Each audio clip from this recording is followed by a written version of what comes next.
The next speaker has travelled a long way today, so we should thank him for coming all the way from Sheffield, which is probably the longest travelled visitor today, I would imagine. Philip Coventry, who is the Project and Ops Manager for Community Energy England. Philip, over to you. Well, hello everybody. Thank you very much for having me. It's lovely to be here, and it's a real pleasure to see so many people interested in local and community energy. That's a very nice thing, kind of sitting where we do in Sheffield. It's nice to come down and have this kind of experience of seeing all of these people in one particular area, which I haven't ever been to before. So yes, it's lovely to be here. Thank you. So I am going to start by introducing you to us, because I imagine many of you won't know who Community Energy England is. So our vision is, and what we want to see happen, is a thriving community energy sector integrated into and truly powering a fair zero-carbon energy system. That's our big scale vision. That's what we think is possible. But we understand it's a large kind of view of the future. What we do is we focus on active organizations in the sector. Those range from those getting started, so that may be many of you here today, to those that are well established in size, technical capability, and breadth of activity. We help those organizations implement new projects, innovate, improve, and grow. We do this primarily with two objectives, one of which is helping those organizations connect with each other. We run events, that kind of thing, to help, because obviously if you're getting started in one small sort of part of the country, you don't know what has been going on elsewhere. And then objective two is to engage with policymakers, the government, and we meet with MPs, and we lobby for more supportive policy to help the sector grow. That's a key one. So, since our founding in 2014, we've grown to membership of over 270. They're throughout England. We have a range of partners, and we take a collaborative approach because we're very small. The sector is largely voluntary, so we have to work hard to try and make connections and engage other stakeholders in the sector to try and achieve more than we might otherwise be able to. So there's a little graphic of all our partners up there, and that's an important part of our approach. So what I'm going to do today is try and introduce and explain a bit about community energy, help you understand the breadth of the sector across the country, and give you a view of what's happening across England, and hopefully to give you some information about those projects, but also encourage you to get involved yourselves. So we might need to start with a definition of community energy. So community energy brings people together to take democratic climate action by understanding, generating, owning, using, and saving energy. This has various dimensions. Community energy provides clear accountability, participatory governance within the energy system, which is empowering, transparent, and equitable. It accelerates the transition to a zero-carbon energy system while increasing community resilience, and it includes communities that otherwise may be excluded from the energy system. Although that's already a lot, it is more than this. Building a zero-carbon energy system is a social issue that requires a just transition. Hopefully, some of you will be familiar with that term. Community energy organizations are already at the forefront of innovation within the energy system. They've initiated behavior change in their communities. They've accelerated the decentralization of the energy system, and they've reduced carbon emissions, all while upskilling communities across the UK and creating jobs. Community energy does all of this by building the consent, trust, and active participation needed to ensure a rapid and just energy transition. So where is the community energy sector? How are we doing in 2020? Community energy, well, sorry, I should say 20, obviously it's 2021. 2020 is the figures that we have from last year. We do an annual survey to gather this information. So as you know, community energy is disparate, it's geographically spread. It's all over the country in towns, villages, and cities. So that means it can be quite hard to comprehend the impact and the scale of the sector. So this graphic gives some of our statistics that we gathered in 2020 to give you a kind of help you get your head around what community energy is doing. And I hope that's encouraging to see when you're kind of from this part of Suffolk, you can see what the sector is doing all over the country when we add it all together. The impact is significant, but it is the combination of the impacts that you can see on the screen. So it's not just generating electricity, it's a lot more that goes into the sector and what the sector achieves and produces.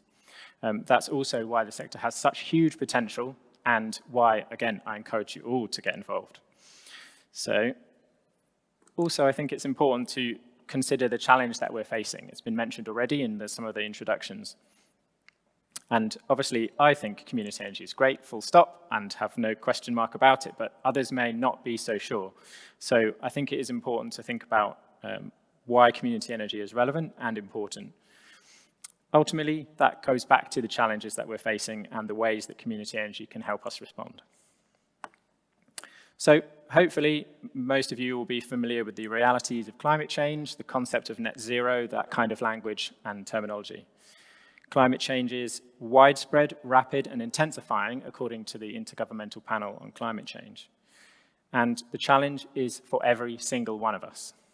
There's no single plan or solution to such a complex problem. The UK does have strong climate change legislation. You can see the purple blocks on the screen are the carbon budgets, which come from the UK Climate Act. So we've already taken steps to introduce some governmental change. But sorry, excuse me, getting lost. And as well as the legislation that we have, public awareness of the challenge is increasing. So the government's own surveys found that in March 2021, 80% of the public said they were either very concerned or fairly concerned about climate change. 80% is a big number, although still 20% left who aren't so clear. As you will hopefully also know, the COP26 climate change conference in Glasgow is coming up soon, so that's another big focus. The heat and building strategy and the net zero strategy were published by the government on Tuesday, so also important legislation, well, not legislation, important documents from the government. But it will take more than this kind of high-level legislation to ensure that we tackle the problem of climate change collectively. The many changes we'll need to make will involve a combination of new technologies, processes, and human behavior. The graphic on the screen illustrates various pathways that have been set out by National Grid this year, pathways to net zero. The detail of what's written in each one isn't important, but it's just an illustration that there's no right way to get to net zero and to tackle climate change. Millions of decisions will need to be made over the coming decades by global and UK politicians at the high level, all the way down to individual people and their communities, and each one of you in here at the lowest levels. Again, from National Grid, this is a graphic which is actually quite a simple one relative to the full complexity of the energy system. But I just wanted to put it up there to illustrate the many interconnected elements that go up to make our energy system. It's naturally quite difficult for most people to get their heads around something so complicated. Even I, having worked in the industry for a little while now, couldn't explain every single part of the energy and electricity systems. So when you start from that level of complexity, it's then even harder to get your head around the changes of technology, digitization, energy, distribution and use, how we heat our buildings, all of which will be part of getting us to net zero. So many of us very rarely think about the energy system. The lights come on when we flick the switch. Hot water comes out of the tap. Power cuts, thankfully for most of us, are very rare. However, in March 2021, 40% of the public were either very worried or fairly worried about paying for their energy bills. Obviously, we have also recently had extreme price spikes in the electricity market, multiple suppliers going bust. There's been criticism of the way the energy market regulation interacts with the generation of electricity and heat in this country, all while large numbers of people are already in fuel poverty and unsure whether they can afford to heat their homes adequately. So this kind of question that's on the screen now takes us beyond just accepting the decisions that are made about the energy system by the government and network operators, both in terms of infrastructure and how we get to net zero.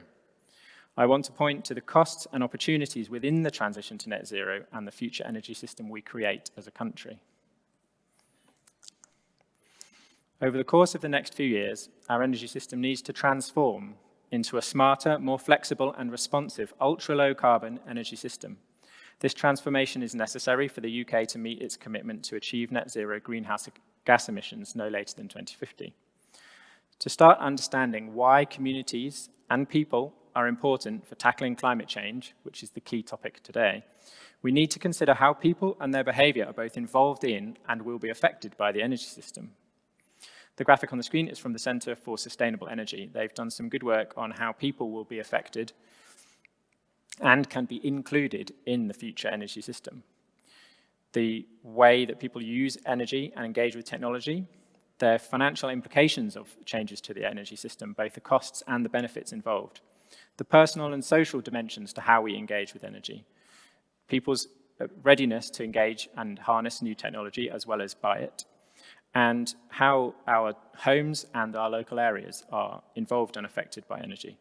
So these lenses are relevant to all of us. I'm sure every one of you here can understand that, but they have additional importance when we consider the most vulnerable in society and how they'll be affected by and involved in the energy system and potentially excluded from or left behind by the transition.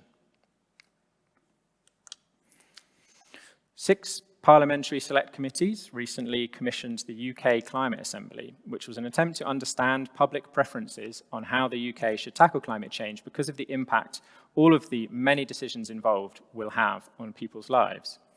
The Assembly brought together people from all walks of life to learn about climate change and discuss what the UK does to meet its net zero targets and how it does it.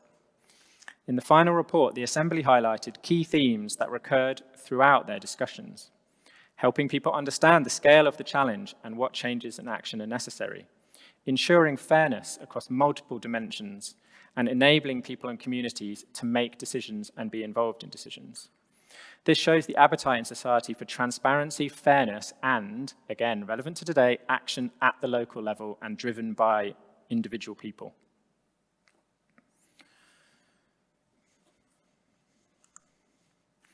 So now I'm going to focus on what communities and people can do and why they're an essential part of achieving net zero. So the importance of energy communities. Community energy organizations have led the way by developing models for deploying and supplying energy which have local people at their heart. Community energy has the potential to deliver powerful solutions that focus on a better deal for the people that use and pay for energy. So why is community energy important? It's a trusted local partner. Community energy builds trust with consumers through sustained engagement and a genuine in-depth understanding of a place, its residents, and businesses.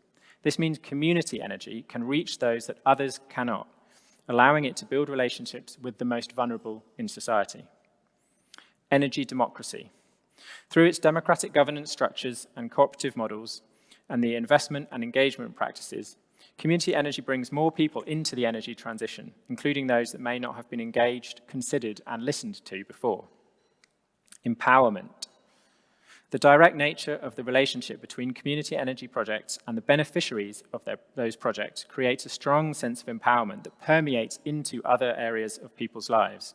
This is particularly important given the scale of the climate change challenge and the impact of individual actions that's difficult to comprehend. New investment. Community energy organizations' ability to raise finance locally through community shares, bond offers, and crowdfunding opens up new investment that otherwise would not be available and again brings new people into the energy transition. A local solution to global problems. Community energy offers a practical means for people to take action that contributes to tackling climate change, but also brings many local benefits, some of which I'll expand on later. And recycling economic benefits. Community ownership of businesses and assets is a bigger part of the economy than energy, and there are many organizations like Cooperatives UK out there seeking to help this broader sector to grow. But community ownership of local energy projects ensures that the income generated by those projects can be invested back into communities themselves to create enduring positive impacts. Community energy can also create local jobs, stimulate the development of local markets, and target investment towards local supply chains. And even our politicians agree with this. We've had some warm words in the past from politicians, some of those are on the screen. They've acknowledged the importance of engaging people and communities in the transition to net zero. Community energy was referenced in the recent net zero strategy that was published this week, but there is only, unfortunately, limited evidence of the present government taking the need for communities to be engaged and involved sufficiently seriously, both in terms of reducing UK emissions and adapting to the impacts of climate change. So it will take, again, I've said this before, it will take more than just legislation to ensure that we can tackle the problem of climate change. Climate change will involve a combination of new technologies, processes, and human behavior. The statistic on the screen comes from the Climate Change Committee, which is, again, part of the UK Climate Change Act. We can't just use large-scale interventions to get where we need to get to. Decarbonisation so far has focused on how energy is generated and supplied to homes and businesses. And already, I'm the main speaker, but I'm not even the first person to say that the changes that have happened so far are largely invisible to most people.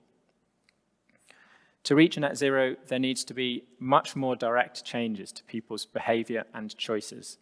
While people must be engaged, there is a risk that the changes to the energy system leave vulnerable people behind and create negative social impacts.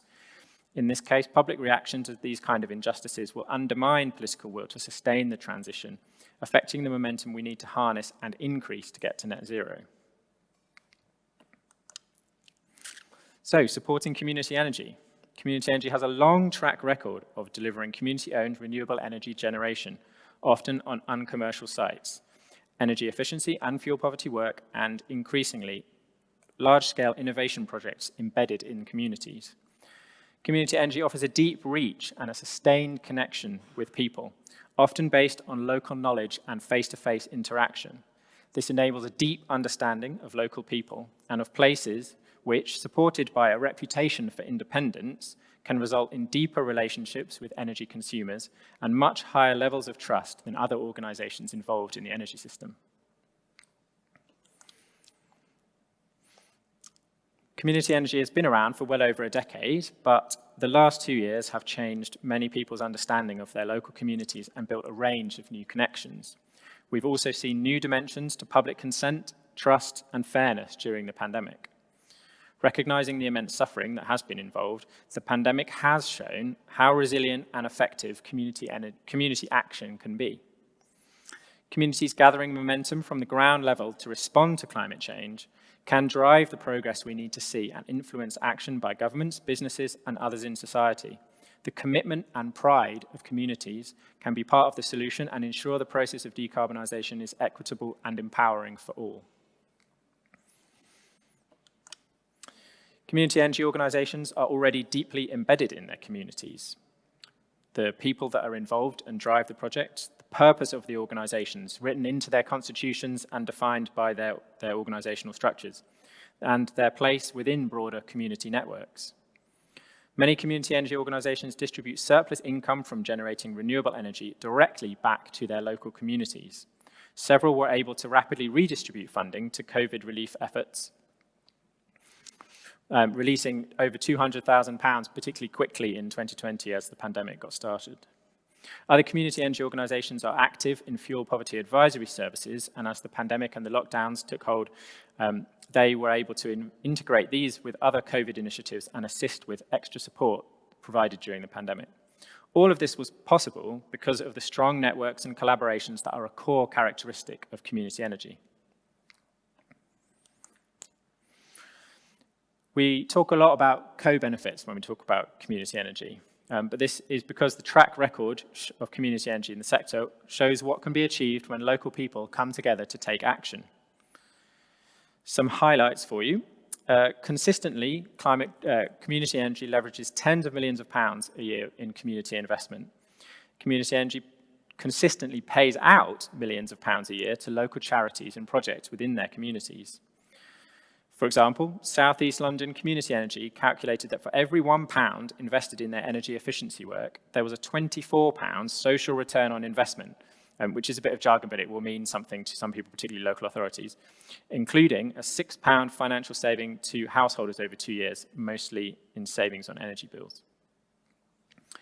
By a conservative, sorry, that's £6 per pound rather than £6 total.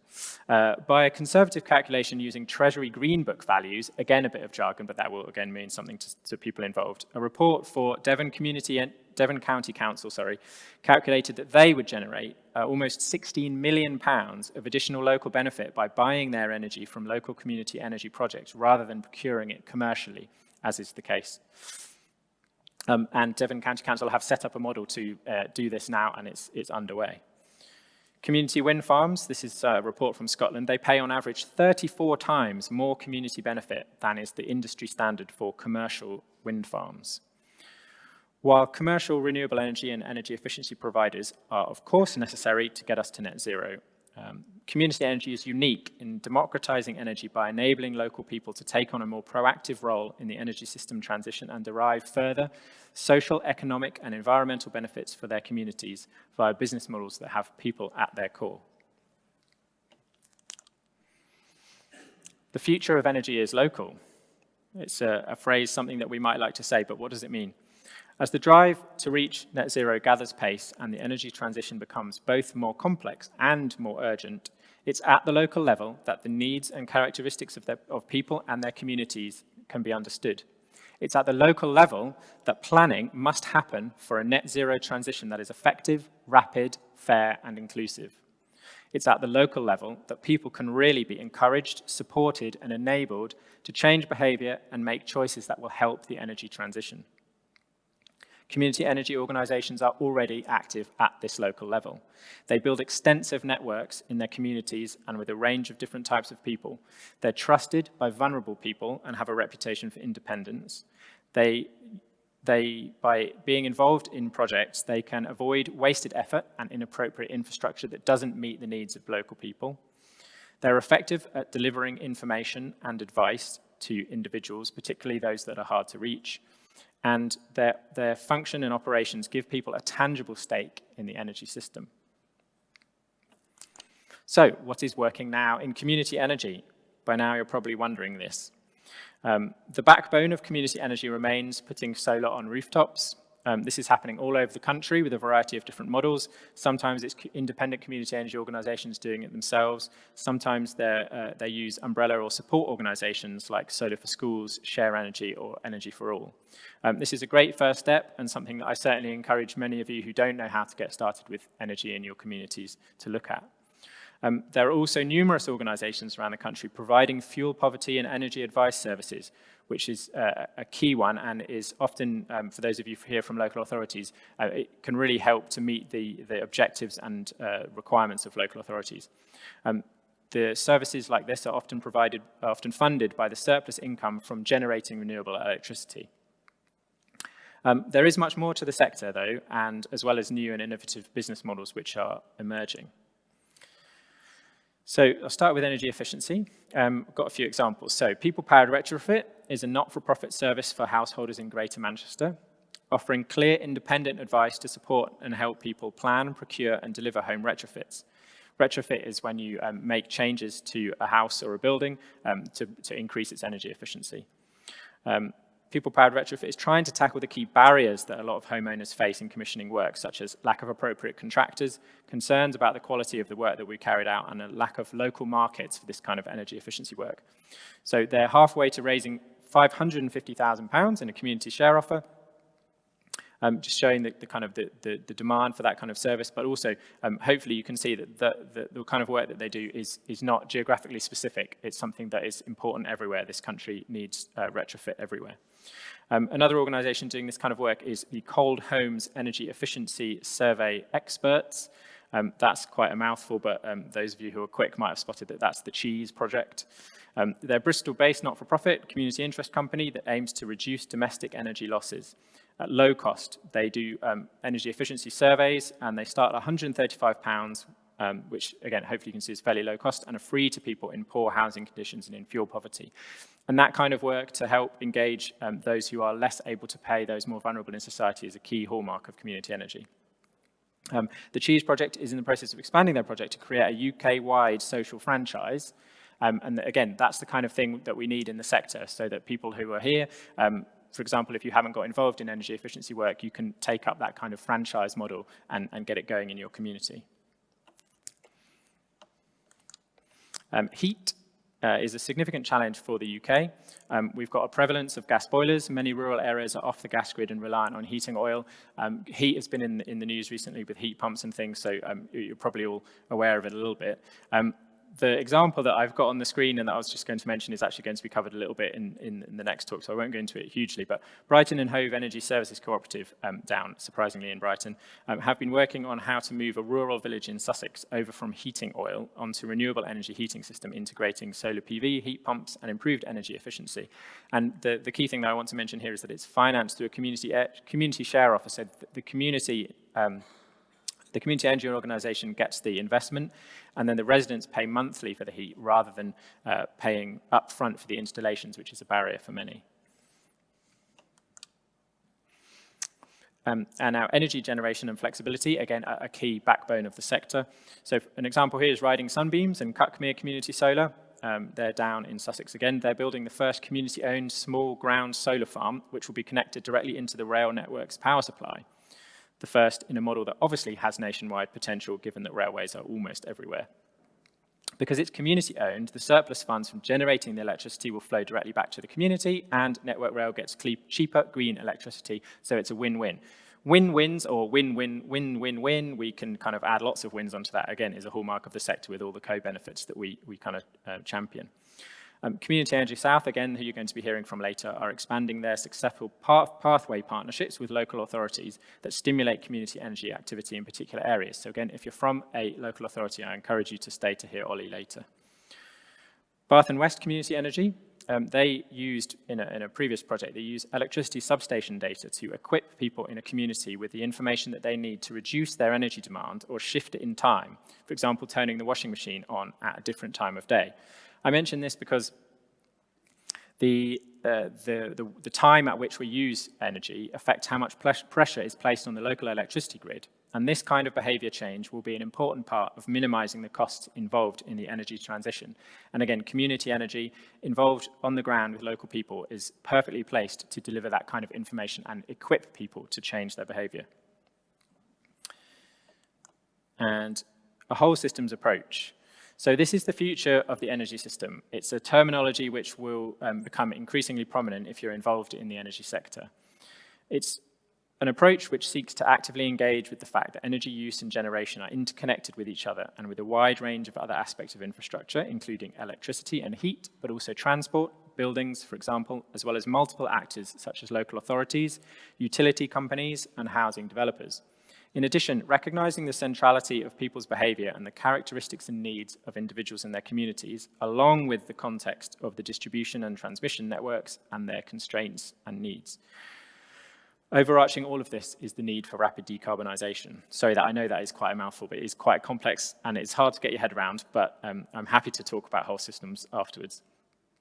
Anyway, to illustrate what that means in practice at the moment, an example is in Devon, the Totnes Renewable Energy Society is working with a housing developer to integrate solar PV, that's solar panels on roofs, electric vehicle charging stations and a hot water system on a microgrid within the housing development, which is a small-scale electricity network separated from but connected to the main electricity grid. They're using, again, this energy as a service approach so that residents pay for the use of the heat, or hot water in this case, rather than the installation of the infrastructure. Another example is Charge My Street, which has become the second largest EV charging network operator in Cumbria. I know that's a long way from here. They've got a community-owned model which is aiming to install chargers where communities themselves need them to be located. They're working also on more complex projects where EV charging is one element alongside generation and supply of electricity to buildings within the context of constraints on the electricity network. Now, what is the future of community energy? Where is the sector going?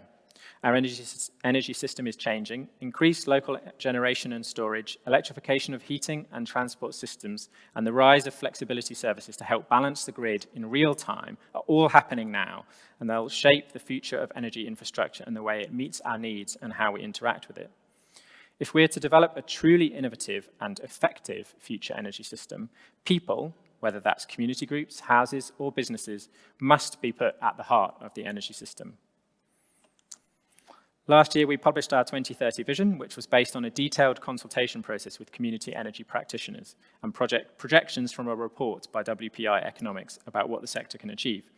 The vision sets out our understanding of the dimensions of a cohesive, zero-carbon energy system with empowered communities at the centre. You can access that. It's free on our website. Graphics like this and the previous slides are all part of it. So I encourage you to use that to help in your communities. As well as driving the transition to renewable energy, increasing energy efficiency and reducing fuel poverty at the ground level, community energy organisations around the country are active partners in sophisticated innovation projects and trials. I'm going to give a couple of examples, hopefully to inspire you about what you might be able to get involved with. So in the Midlands, Chase Community Solar is part of the Zero Carbon Rugeley Consortium, which is developing smart local energy system encompassing 7,000 homes, 400 commercial premises and 2 railway stations, using numerous integrated energy solutions that will be designed and digitally operated at local level. As you can see, much bigger scale to the usual work of community energy historically. Another one is Project Leo in Oxfordshire, not as far away, which is a holistic smart grid trial in which community energy organisation Low Carbon Hub is helping to ensure that individuals, households and organisations are integrated into the design and implementation of the smarter decarbonised energy system so that no one is left behind in the transition. So those two are pretty big projects and pretty complex, but I hope that, again, it inspires you to see what community energy can achieve when it perseveres and gains experience and works with a range of other partners. In summary, community energy is a key way of engaging people to own the net zero project and is essential to achieving it. The sector has huge potential. With the right support, it can grow significantly and could power over 2 million homes and add almost £2 billion a year to the economy. I've hit my 30 minutes, so I'll stop there, but, well, I'll stop in a second. But what I wanted to do was just explain a little bit about what we offer. So if you're just getting started, we offer a range of support for your organisation. We don't do project advice, one-to-one project advice, but there's a lot on our website in terms of how you can find out what to do, what works, get inspiration from other projects. I basically suggest that if you're starting out in a community energy organisation, you join us. It's free when you're just getting going, and then you can access our community and networks and the resources that we offer. So talk to me afterwards if you're interested in that, and I can explain a little bit more about what's on the screen here. These are all short links, by the way, so I don't know whether you can take a photograph of it, but if these slides get sent around afterwards, it will have all these links that you can kind of type in. And yeah, I encourage you to see what's on offer on our website and basically to connect up with other organisations, because it's great to see people here coming from across the community in a particular area, but again, community energy is all over the country, and you can connect to and get inspiration and advice from others who've been going at it for a lot longer. So I will finish there. Thank you very much again for the opportunity to speak to you today. I encourage you all to get involved in and support the sector in any way that you can, and I look forward to the rest of the day. Thank you very much.